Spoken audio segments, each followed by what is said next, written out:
Auditorium public school में कक्षा 10 की समस्त छात्र छात्राओं का स्वागत करता हूँ। आज मैं संस्कृत पहला पाठ कवि कुल गुरु कालिदास का तीसरा भाग आप लोगों के सामने प्रस्तुत कर रहा हूँ। वस्तुतः कालिदास मूर्धन्यतमः भारतीय कविरस्त। वास्तव में कालिदास सर्वश्रेष्ठ भारतीय कवि हैं। वस्तुतः कालिदास मूर्धन्यतमः भारतीय कविरस्ति। वास्तव में कालिदास सर्वश्रेष्ठ भारतीय कवि हैं। एक तस्तस्य कृतिषु काव्योचित गुणानां समाहारः दृश्यते। उनकी एकमात्र कृति से काव्योचित गुणों का समान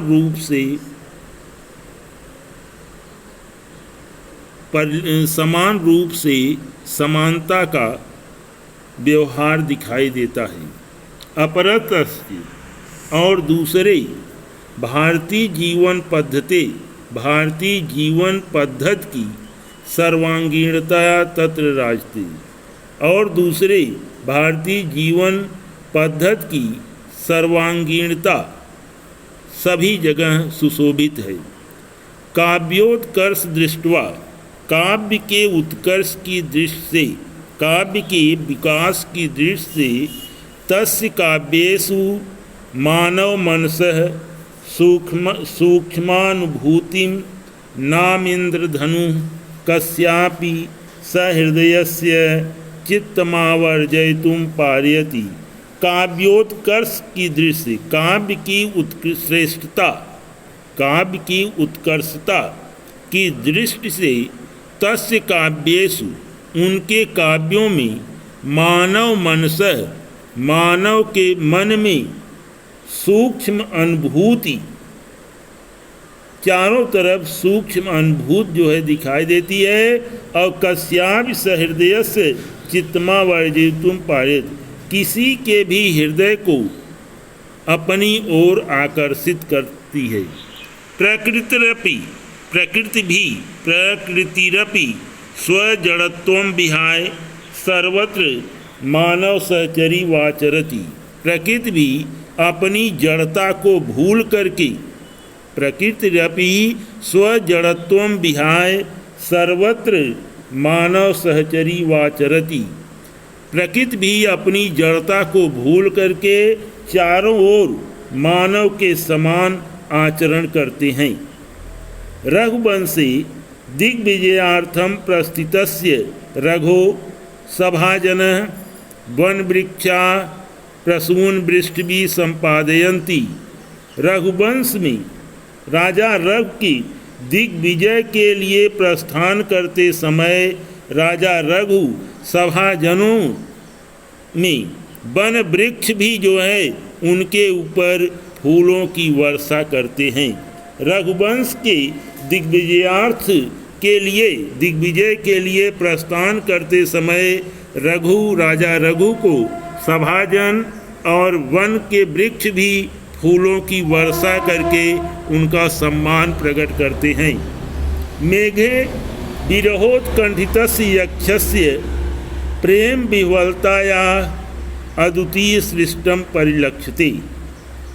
मेघ भी विरह से उत्कंठित होकर के, विरह से व्याकुल होकर के यक्ष की प्रेम विह्वलता को, मेघदूत में विरह से प्रेरित होकर के यक्ष भी जो है, यक्ष के प्रेम विह्वलता, प्रेम की व्याकुलता उसमें अद्वितीय सृष्टि दिखाई देती है। तत्र बाह्यांतः प्रकृत्यो मर्म स्पर्शित वर्णमस्ति। वहाँ भी बाहरी रूप से प्रकृति का मर्म स्पर्शी वर्णन होता है। कवि दृष्टिया मेघ धूम ज्योतिष सलित मरुताम सन्निपातो न भूत्वा एकः संवेदनशीलः मानवोपमः प्राणी अस्ति। कवि की दृष्टि में बादल धुएं के प्रकाश से प्रकाशित हवा के आने से वह एक संवेदनशील मानव के समान प्राणी दिखाई देता है। सह रामगिरे आरंभ्यालंकाम यावत यस्य कस्यापि सन्निधिं लभते तस्मै हर्षोल्लासो वितरति। वह राम के पर्वत पर आने से वहाँ पर किसी की सन्निधिं लभते, किसी का सामीप्य प्राप्त करके तस्मै उन्हें हर्ष और उल्लास को आपस में बांटते हुए दिखाई देते हैं। शाकुंतल नाटके पतिगृहं गमन काले आश्रम पादपाः स्वभगिन्यै शकुंतलायै आभरणानि समर्पयन्ति। शकुंतला नाटक में पतिगृह के जाने के समय, पतिगृह गमन काले, पति के घर जाने के समय, आश्रम पादपाः, आश्रम के पौधे, स्वभगिन्यै, अपनी बहन, शकुंतलायै, शकुंतला के प्रति आभार प्रदर्शित करते हैं, समर्पित करते हैं। हरिणार्भकः तस्या मार्गाविरोधं कृत्वा स्वकीयं निश्चलं प्रेमं प्रकटयति। हिरण के बच्चे भी उनके मार्ग को रोक करके अपने निश्चल प्रेम को प्रकट करते हैं। एवमेव नद्यः प्रेयश्च इवाचरन्ति। इस प्रकार नदियाँ भी उनके प्रेम में आचरण करती हैं। सूर्य अरुणोदय वेलायाः स्वप्रियतमायाः नलिन्याः तुषार बिंदु रूपाणी अश्रूणि स्वकरय परिमृजति। सूर्य ही अरुणोदय बेला, प्रातः काल की वेला में स्वप्रियतमाया नलिन्या, अपनी प्रियतमा नलिनी के वियोग में तुषार बिंदु रूपेण ओस रूपी बूंद से अपने आँखों से आंसू ऐसा मालूम पड़ता है कि प्रकट करते हैं।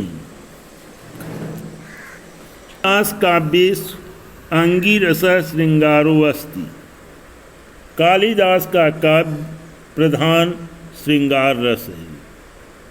कालिदास के काव्य में प्रधान श्रृंगार रस है। कालिदास काव्येषु अंगिरस श्रृंगारो अस्ति तस्य पुष्टयर्थम करुणादयो अन्ये रसांगभूता।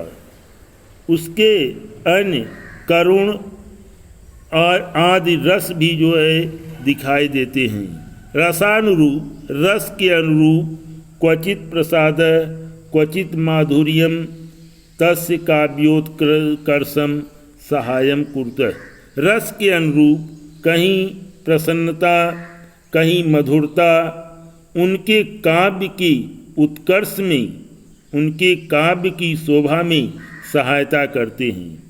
वैदर्भी रीत से कालिदासस्य वांगसेव सर्वानुवर्तते।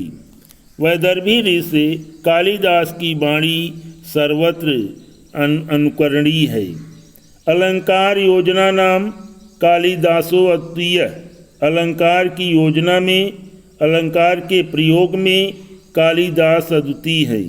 यद्यपि उपमा कालिदासस्येत्युक्ति, उपमा योजनायामेव कालिदास सम्यम वैशिष्ट्यम व्याख्याति, तथापि उत्प्रेक्षा अर्थांतरम न्यासदाम्य अलंकारान् विनियोगः तेनातीव सहजयता कृतः। यद्यपि उपमा कालिदास की उक्ति, उपमा के प्रयोग में कालिदास विशेष